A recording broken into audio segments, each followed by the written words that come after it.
नमस्कार महेश सर। नमस्कार, बहुत बहुत धन्यवाद आपका। आपने हम मुझे यहाँ लोग आने के लिए नहीं मौका नहीं। दिया, इसके लिए अरे आपको सर बहुत मौका, बहुत धन्यवाद। धन्यवाद आपका कि आपको बातों को समझते हैं और आते हैं।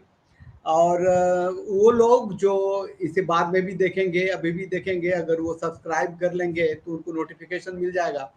ये लगातार ये दूसरी रविवार है कि हम लोग साथ हैं, और जाहिर है कि जी परिवार और कानून पे ही हम बात कर रहे हैं। तो लोगों की जो समस्याएं हैं, जो कुछ लीगल एस्पेक्ट्स हैं जो जानना चाहेंगे आपसे, तो वो आएंगे और अपनी बात कहेंगे। और इसके लिए ज़रूरी है कि वो सब्सक्राइब कर लें, नोटिफिकेशन को क्लिक करें। अभी हम महेश सर, हम शुरू करते जी हैं कुछ प्रॉब्लम से, जो जाहिर है कि जी यूट्यूब से ही हमने उठाया है, इसलिए किसी को यह न लगे कि मैंने किसी खास लोगों के पास जा करके उनकी समस्या को सुनी है और आपको दिखा रहा हूँ। मैं जो अभी जी दिखा रहा हूँ वो दिखा रहा हूँ जिनकी बातें, जिनका प्रॉब्लम ऑलरेडी यूट्यूब पर है। लोगों ने अपनी बातें कही हैं और उनको थैंक यू। और क्या कहते हैं, कटसी के साथ मैं ये वीडियो दिखा रहा हूँ, इसे देखिए, फिर हम लोग बात शुरू करते हैं। और जो लोग हैं हमारे साथ जुड़ रहे हैं, वो अपना सवाल अगर करेंगे तो उनसे मैं प्रॉमिस करता हूं कि महेश सर जरूर जवाब देंगे। और एक तरह की अगर काउंसलिंग ना हो तो एक लीगल एडवाइस उनको अच्छा सा मिल जाएगा। सुनिए सर।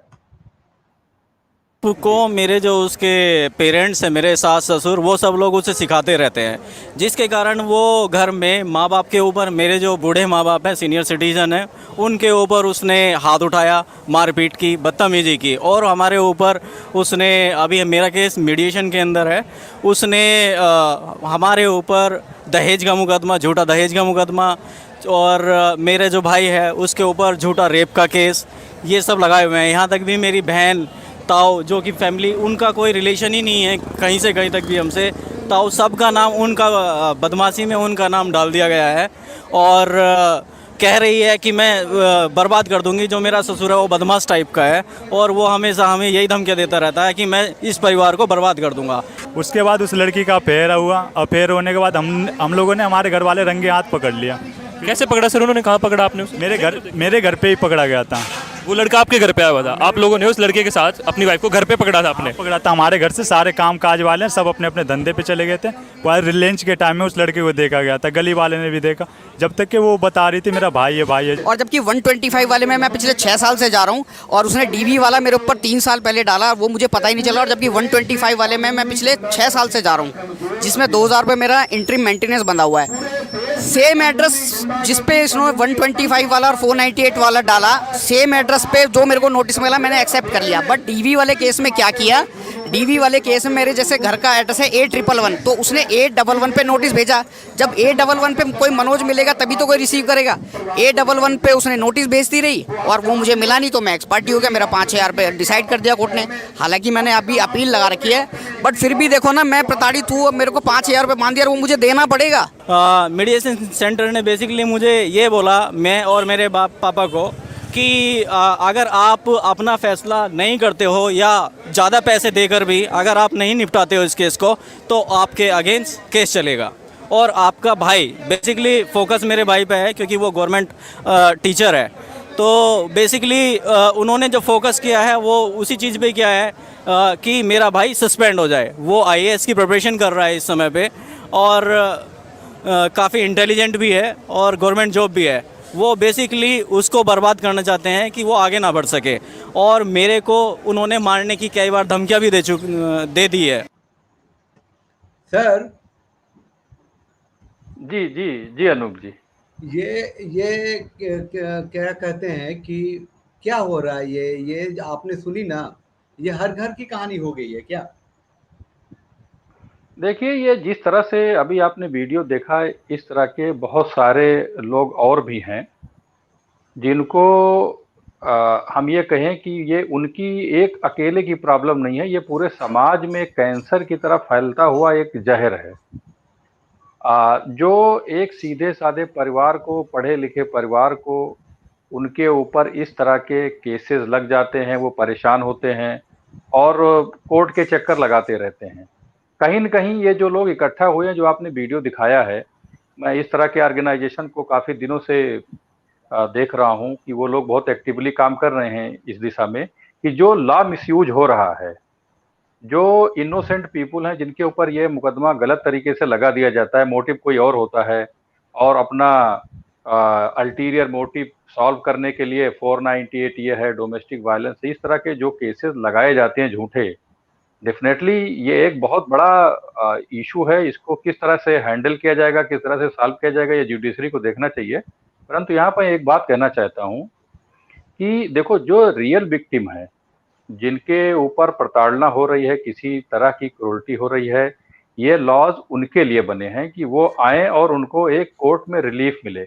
बट आप देखें जिस तरह से एक ये फॉल्स केसेस का फ्लड आ गया है कोर्ट में, हर दूसरा केस देखोगे तो आप वो ऐसा लगता है, उसकी स्टोरी देखोगे, उसके कंटेंट्स देखोगे तो लगेगा कि ये फॉल्स केस है। तो जो इस तरह के फॉल्स केस आते हैं और उसके जुडिशरी उनको हैंडल करती है और फिर ये लगने लगता है कि जितने केस आ रहे हैं वो सब फॉल्स ही हैं, तो यहाँ पर जो रियल विक्टिम होते हैं उनको भी कोई रिलीफ कोर्ट से मिल नहीं पाता। तो ये बहुत डेंजरस ट्रेंड डेवलप हो रहा है। मुझे लगता है मिसयूज पे कंट्रोल होना चाहिए और इस तरह का लॉज होना चाहिए। जो मैंने पिछली बार मैंने कहा था कि जब तक ये प्रोविजन नहीं लाएगी सरकार, गवर्नमेंट या जुडिशरी कि जो कोई व्यक्ति फॉल्स केसेस फाइल करे और ये प्रूव होने पर कि फॉल्स है ये केस, उसको जब तक इक्वल रेशियो में पनिशमेंट नहीं मिलेगा, इस तरह के फॉल्स केसेस आते रहेंगे। क्योंकि और कोई मैकेनिज्म नहीं है कि इनको हम इनिशियल स्टेज पे ही रोक पाए। आप ट्रायल चल जाएगा केस। जी, ये आपने सुना ना, जब मेडिएशन हो रहा है, मेडिएशन कहाँ होता है सर? कहीं भी कोर्ट तय करती है ये क्या है ये मेडिएशन। उसमें उसने साफ कह दिया कि उन लोगों ने कहा कि हमारा काम, हमारी रेस्पॉन्सिबिलिटी है महिलाओं की तरफदारी करना, ऐसा कहा ना एक ने। देखिए, मीडिएशन कई तरह के होते हैं। मीडिएशन एक प्री लिटिगेशन होता है, पोस्ट लिटिगेशन होता है। प्री लिटिगेशन में यह होता है कि आपके ऊपर अभी कोई केस नहीं हुए हैं, लेकिन अगर आप मीडिएशन करना चाहते हैं तो उसके लिए लीगल सर्विस अथॉरिटीज हैं बनी, उस पर आप अपनी कंप्लेंट दे सकते हैं और वहां पर आपका मीडिएशन होता है, उसे प्री लिटिगेशन कहते हैं। फिर पोस्ट लिटिगेशन होता है। पोस्ट लिटिगेशन में जब एफआईआर के लिए कंप्लेंट दी जाती है तो पुलिस अथॉरिटी के पास भी मीडिएशन होता है, कोर्ट में मैटर जाता है वहां भी मीडिएशन होता है ना। और कोर्ट में हर लेवल पे, चाहे वो डिस्ट्रिक्ट कोर्ट्स हो, हाई कोर्ट्स हो, सुप्रीम कोर्ट हो, मीडिएशन सेंटर हर जगह पे हैं और हर जगह मीडिएशन होता है, खासकर मैट्रिमोनियल केसेज में। तो जैसे इन्होंने बताया कि वहां पर ये कहते हैं कि ये प्रो वोमेन इस तरह के है यहाँ पर, मैं ये कहना चाहता हूं कि वहां पर देखो, जो भी मीडिएटर होता है वो कहीं ना कहीं इस तरह के एंगल अपनाने की कोशिश करता है कि जो वीमन है उसको मैक्सिमम रिलीफ मिले और ये मैटर यहीं पे खत्म हो जाए।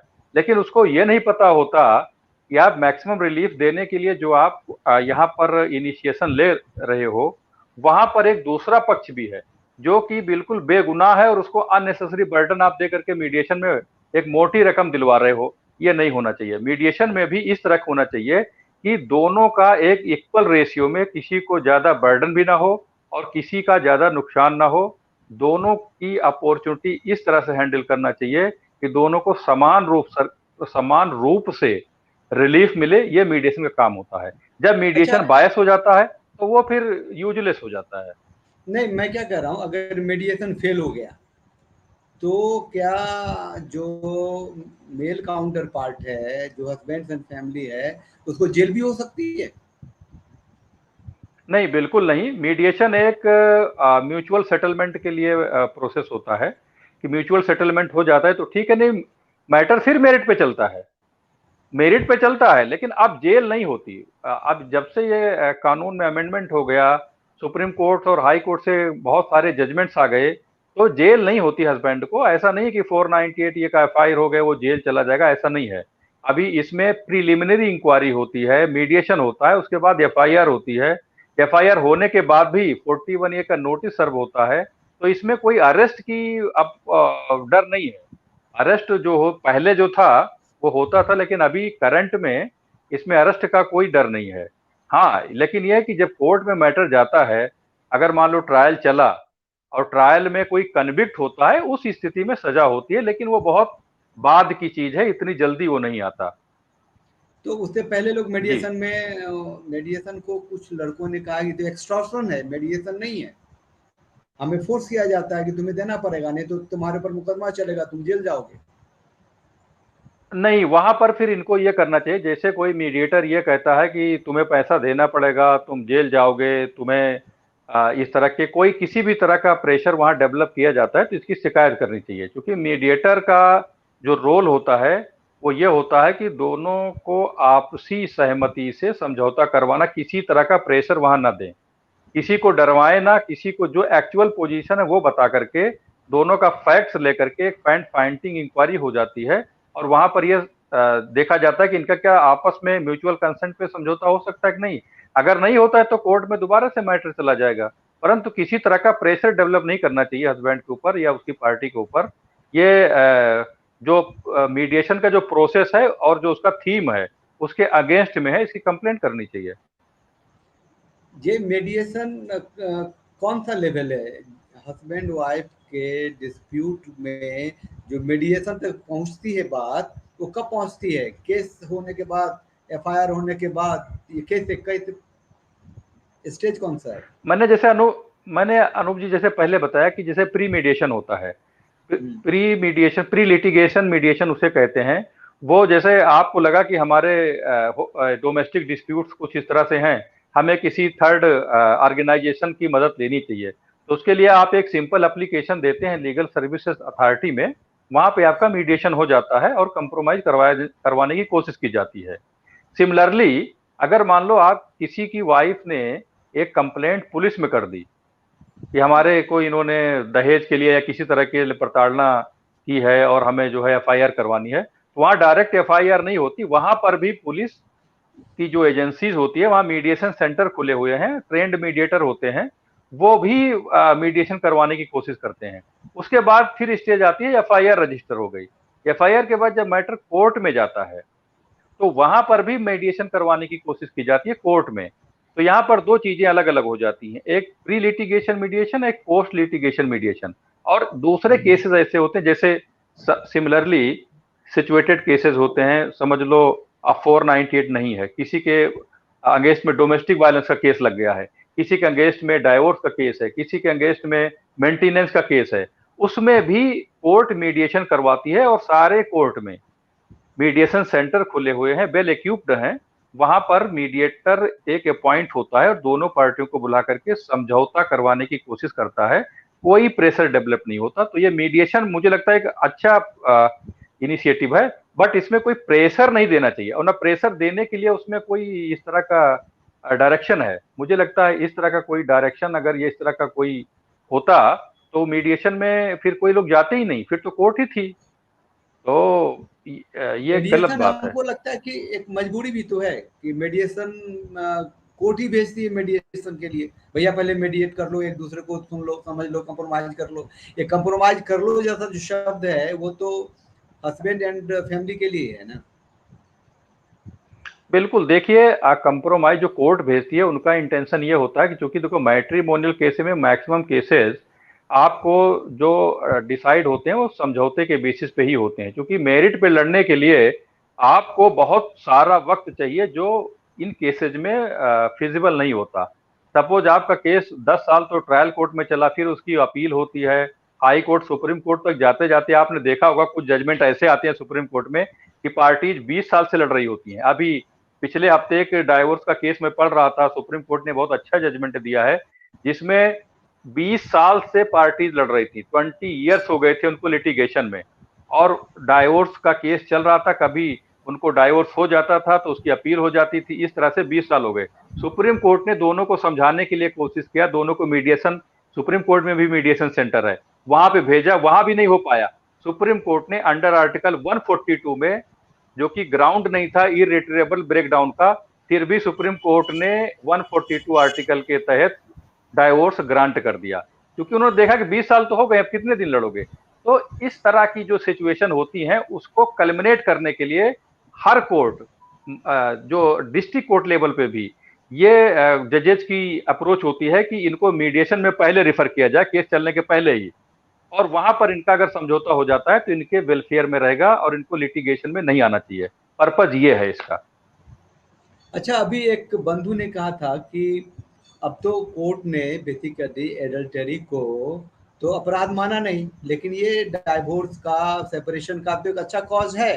अब वो कह रहे थे कि भाई भाई, वो मेरा भाई है और वो एक इलिसिट रिलेशनशिप में थी, और जो अभी कोर्ट में गए हैं वो लोग, अभी हमने जो सुने हैं भाई, तो क्या अब वो कोई मुद्दा नहीं रहा अलग होने का? या फिर अलग होने के लिए अगर एडल्टरी भी एक कॉज बनता है तो वो उस में भी देना पड़ेगा, क्या कहते हैं, मुआवजा या मेंटेनेंस?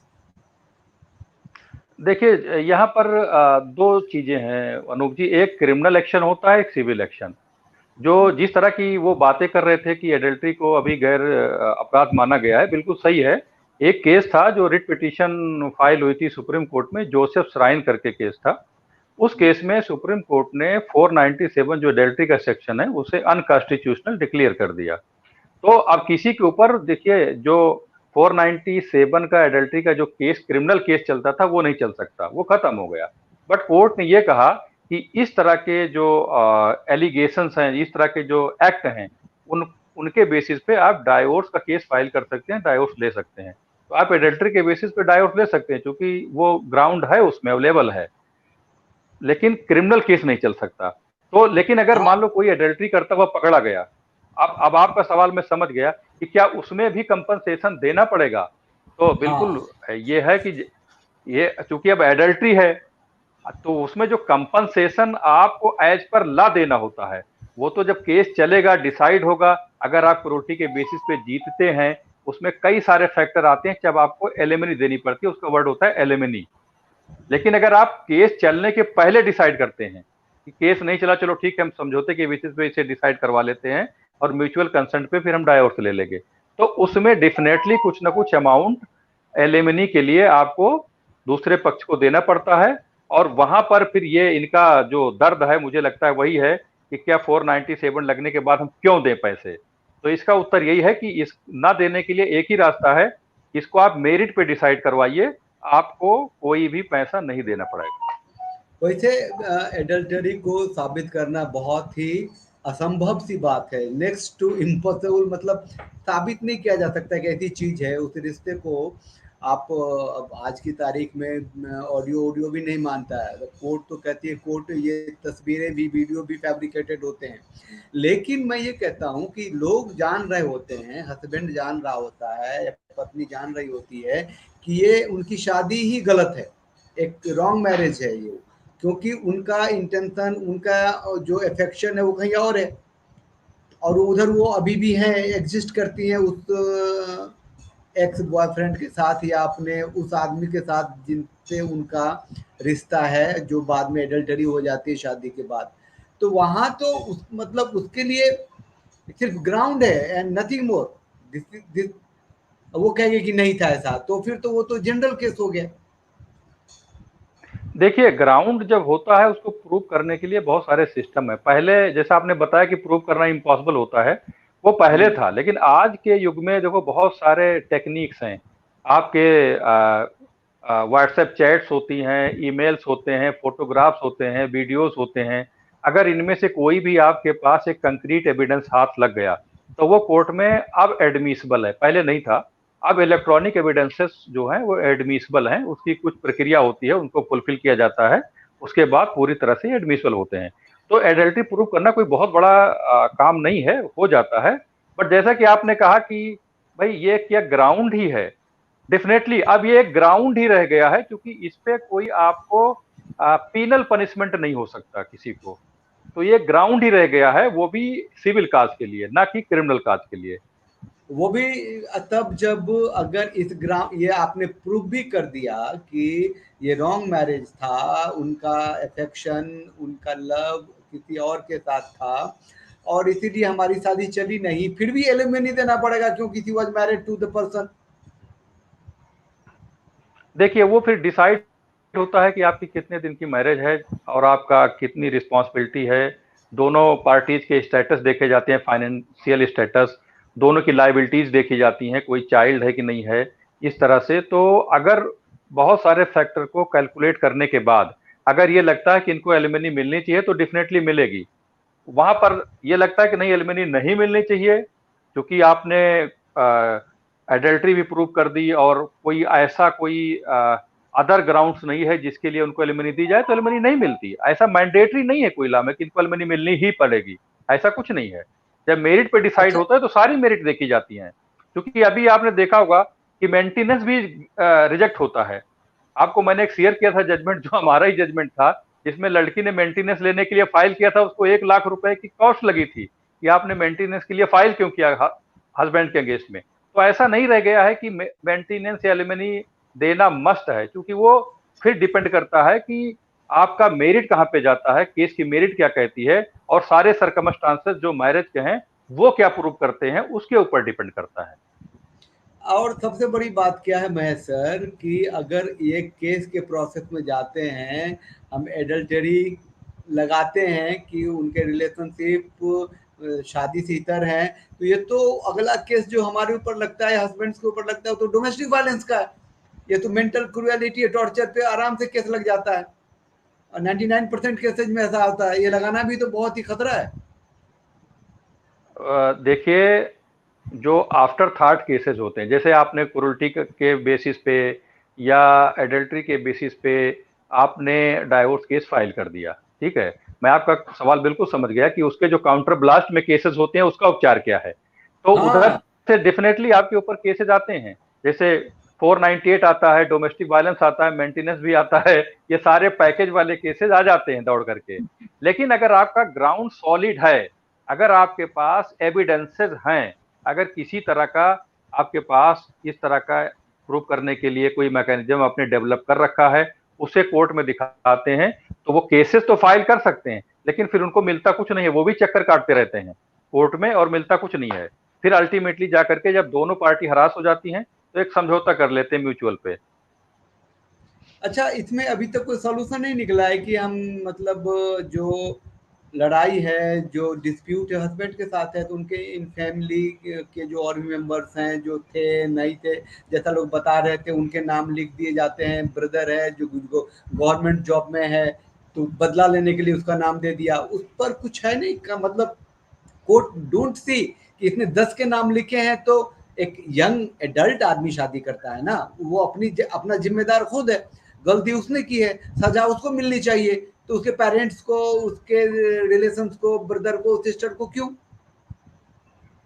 नहीं, इसमें अभी कोर्ट बहुत कॉन्शियस है। जैसा कि पहले कुछ साल पहले ऐसा था कि जितने लोगों के नाम आप लिखवा दीजिए उतने लोगों को हरासमेंट होता था और उतने लोगों के ऊपर केस भी रजिस्टर्ड हो जाता था। लेकिन पिछले कुछ सालों से जब से लॉ अमेंड हुआ है, सुप्रीम कोर्ट के और हाई कोर्ट्स के कुछ जजमेंट्स आए हैं, उनके तहत अब जैसे किसी ने डोमेस्टिक वायलेंस का केस फाइल किया और अपने पूरे इनलाज का नाम उसमें लिख दिया और उनको पार्टी बना दिया, तो कोर्ट वहां पर सम्मन करने से पहले ये देखती हैं कि ईच मेंबर का आपके केस से इन्वॉल्वमेंट क्या है, उनके खिलाफ एलिगेशन क्या है, क्या वो एक्चुअली आपके डोमेस्टिक रिलेशन में रहते, क्या उनका इन्वॉल्वमेंट था। अगर नहीं था तो वो केवल हस्बैंड को छोड़ करके किसी को सम्मन नहीं करते। तो ये ट्रेंड डेवलप हो गया है कोर्ट में जहां तक डोमेस्टिक वायलेंस का सवाल है। सिमिलरली 498 में भी जैसे पहले होता था कि एफआईआर हो गई और सबको एंटीसिपेटरी बेल लेना पड़ता था, नहीं लेते थे तो अरेस्ट हो जाते थे, लेकिन वो सिचुएशन आज नहीं है। आज हस्बैंड को छोड़ करके जितने लोग फैमिली के हों या रिलेशन के हों, उनके ऊपर कोर्ट कोई एक्शन नहीं लेती अनलेस कि कोई बहुत सीरियस एलिगेशन ना लगा हो। और हस्बैंड को भी इतनी लिबर्टी है कि उनके ऊपर एलिगेशन लगा है वो अपना प्रूव करें, अरेस्ट बिल्कुल नहीं होती।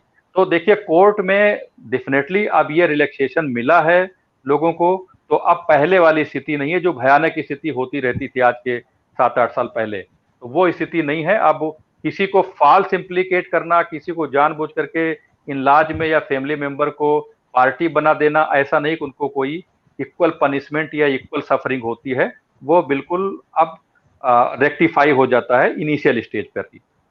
देखिए, सबसे बड़ी बात है कि कोई महिला जब शादी में आती है तो वो क्यों डिस्प्यूट करना चाहेगी? है ना। मतलब कोई चाहता नहीं है कि हमारी जिंदगी में उलझने हो, नफरतें फैले, हम पुलिस थाना कोर्ट करें, फिर भी होता है, ये तो गारंटी है। तो ये होता है, तो ये क्या कहते प्री मैच्योर शादियां तो हो नहीं, 20 साल 25 साल 30 साल 35 साल लोग शादी कर रहे हैं, पूरी दुनिया देख के शादी कर रहे हैं। लेकिन स्त्री पुरुष के बीच का जो फर्क है, जो माइंडसेट का, उसको नहीं समझने से ये डिस्प्यूट्स होता है और उसके चलते ये पंगे हो जाते हैं। शादी को बचाएं, इसके लिए पुरुष कितनी कोशिश करता है, क्या क्या करता है। एक 10 सेकंड का एक वीडियो दिखाता हूं, देखिए, शायद आपको हंसी भी आएगी, लेकिन उस पर आपको बोलना पड़ेगा कि हाउ टू से मैरिज के लिए क्या जिम्मेदारी थी पुरुषों की है, उनकी नहीं है। देखिए, थोड़ा सा देख लीजिए इसको।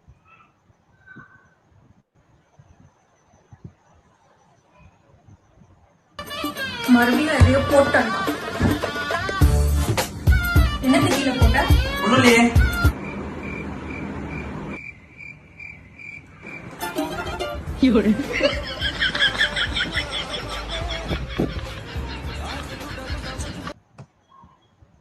सर, ये छोटी बात थी क्या? नहीं, छोटी नहीं, ये इन्होंने बहुत बड़ा मैसेज दे दिया है। ये मैसेज जो है ना, ये लगभग सारे केसेस में एप्लीकेबल है। लोग बचाने की कोशिश करते हैं, तरह तरह के कंप्रोमाइज करते हैं, अपने को इस तरह से फ्लेक्सिबल करते हैं कि किसी तरीके से ये ठीक हो जाए और कोई इस तरह का लिटिगेशन या पुलिस में बात ना जाए। लेकिन उनके बहुत सारे कोशिशें के बावजूद भी इस तरह की सिचुएशन अराइज हो जाती हैं जो उनके काबू में नहीं रहती, वो आउट ऑफ कंट्रोल हो जाती हैं और फिर कोर्ट में मैटर चला ही जाता है। अब कोर्ट में जाता है तो जितना ये कोशिश करते हैं बचाने के लिए, वो सब उल्टा पड़ जाता है। तो अच्छा, आप तो ये वीडियो आपने दिखाया जी जी बोल। नहीं, आप तो रात दिन सुबह शाम उलझते रहते हैं और सुलझाते रहते हैं। ये मतलब ये जो पेरेंटल केयर है वाइफ की तरफ से, वो कितना जिम्मेदार होता है इस सब केसों के लिए? डेफिनेटली काफी जिम्मेदार है। देखिए, जो वहाँ का जो इन्वॉल्वमेंट है, अगर वो इतना इंटरफियरेंस होता है इन लॉज का कि हर चीज उनसे पूछ करके और उनसे एडवाइस लेकर के जब होने लगती है, तो एक लिमिट का इंटरफेरेंस तो ठीक होता है। लेकिन जब पूरी कंट्रोल बागडोर वहीं पर से चलती है, तो फिर मैट्रिमोनियल डिस्कार्ड होने के चांसेस ज़्यादा हो जाते हैं। उनका इन्वॉल्वमेंट होना नहीं चाहिए ज़्यादा। लेकिन आजकल आप देखते हो, चूंकि कम्युनिकेशन इतना स्ट्रांग हो गया है, हर आदमी के पास फ़ोन है, हर आदमी के पास मोबाइल है, चाहे वो वीडियो कॉल करे, चाहे वो वॉइस कॉल करे, 1 मिनट की भी इंफॉर्मेशन हर जगह पहुंचाई जाती है। तो वो एक खतरनाक ट्रेंड है और मुझे लगता है कि मैट्रिमोनियल डिस्कार्ड में एक बहुत बड़ा ये रीज़न है इस तरह का। ये मैरिज एज इंस्टीट्यूशन को बहुत बड़ा खतरा है। ये जो फैमिली से रिलेटेड जो 498 हैं, जो डीबी एक्ट्स हैं, जो मेंटेनेंस है, जो एलिमनी है, जो भी कुछ है, क्या इस सब का सॉल्यूशन, या लड़ाई तो चलेगी ही, आखिरी सवाल है, इसको वाइंड अप करेंगे, ये पुरुष आयोग से कुछ आराम मिलेगा? देखिए, अभी तक जितने भी फोरम हैं, वो फोरम अभी तक लेडीज के लिए ही बनाए गए हैं और वो अपना कंप्लेंट करें। और जितने भी लॉज आते हैं, आपको पता है, वुमेन ओरिएंटेड आते हैं कि वो अपने केसेस फाइल करें। तो ऐसा कोई स्पेसिफिक लॉज तो हस्बैंड के लिए कहीं पर नहीं है कि वो इसके तहत कोई केस फाइल कर दे। और उसी तरह कहीं कोई फोरम नहीं है जहां जाकर के अपनी शिकायत कर दें और उनके शिकायत का, उनके कंप्लेंट का रिड्रेसल हो वहां पर। तो डेफिनेटली अगर इस तरह का कोई कमीशन बन जाए जहां पर ये भी अपनी कंप्लेंट कर पाए, तो इसमें कोई बुराई क्या है। वो जा करके अपनी कंप्लेंट करें उसका, जैसे CAW सेल है, NCW है, तो अब उसी तरह का अगर कोई एक कमीशन या आयोग इनके लिए भी बने कि जहां इनकी भी कंप्लेंट का रिड्रेसल हो, इनकी भी कंप्लेंट देखी जाए, सुनी जाए, तो मुझे लगता है इसमें कोई बुराई नहीं है, वो अच्छा रहेगा। मतलब आधी धरती की सुविधा के लिए एक चीज नहीं, एक छोटा सा इंस्टीट्यूशन नहीं है, ये छोटा सा कमीशन नहीं है। तो ये तो मुझे लगता है कि होना चाहिए। पुरुष आयोग हो जाने से कम कोई तो ऐसी जगह होगी जो लोग कहेंगे कि हमारी जगह है और हम अपनी बात कहते हैं, वहाँ वो साइकोलॉजी के लोग होंगे जो पुरुषों के दर्द को जानते हैं। वो शर्तें नहीं होंगी जो महिला कमीशन के लिए जो स्टाफ है उसमें शर्तें होती है ना, 5 होंगे तो 3 महिलाएं होंगी, उसके डायरेक्टर जो होंगे महिलाएं होंगे। ऐसी शर्तें नहीं होंगी पुरुष आयोग में, होंगी तो ये शर्तें होंगी भाई यहाँ होंगे कोई। भाई अभी तक यहाँ है कि आप NCW और CAW की क्यों बात करते हैं? कोर्ट भी तो महिला कोर्ट होती है ना, जहाँ ये मैटर चलते हैं, जैसे डोमेस्टिक वायलेंस का मैटर चलता है तो उसके लिए एक महिला कोर्ट कॉन्स्टिट्यूट किया गया है कि महिला की कोर्ट होगी, महिला जज होगी, महिला स्टाफ होगा, वहां पर यह मैटर जाएगा। तो जिस तरह से महिला कोर्ट तक का कंसेप्ट आ गया है कि महिला कोर्ट होगी, NCW होगा, CAW सेल होगा, तो उसके लिए इनके लिए भी तो कोई हो ना इस तरह का डेजिनेटेड कोर्ट या डेजिनेटेड कमीशन जहां पर इनकी कंप्लेंट सुनी जाए। तो इसमें बुराई क्या है? मुझे लगता है ये फेवर करेगा, अच्छा रहेगा। एक न्यूट्रल पोजीशन में दोनों का कंप्लेंट का रिड्रेसल होगा, अच्छी बात है, होना चाहिए। चलिए उम्मीद करते हैं कि जो बहुत ही डेडिकेटेड लोग हैं, परिवार को साथ लेके चलने वाले हैं, रिश्तों को साथ लेके चलने वाले हैं, एक माँ बाप तो हैं, दादा दादी वाले लोग भी हैं, उनका परिवार भी एक नई बहू का आते टूटता है, वो जुड़े रहें, गुथे रहें और कानून ऐसा हो कि जोड़े और टॉर्चर नहीं करे। आपसे बात करते रहेंगे। ये महिला कोर्ट के जो अधिकार हैं, जो उनके जिम्मेदारियां होनी चाहिए और जो उनके जो लीगल एस्पेक्ट्स उस पर भी बात करेंगे। हम आते रहेंगे और जो लोग हमसे जुड़ रहे हैं, जुड़ेंगे, इसे देखेंगे, वो अपनी बात कहें, लिखें। तो हमारी कोशिश है, हम तो नेशनल चैनल वाले लोग हैं, तो ये चूंकि पुरुष हैं तो पुरुषों के अभिव्यक्ति के लिए हम बुलाते हैं महेश सर को और ये अपनी कानूनी बात करते हैं। तो महेश सर, आपको आज के लिए बहुत बहुत धन्यवाद। हमने बहुत अच्छी बहुत बहुत धन्यवाद आपका। आपने मुझे बहुत अच्छा मौका दिया और इसके लिए आपको बहुत बहुत धन्यवाद सर। ऐसा मत कहिए, हम मिलते रहेंगे। नमस्कार, थैंक यू सर।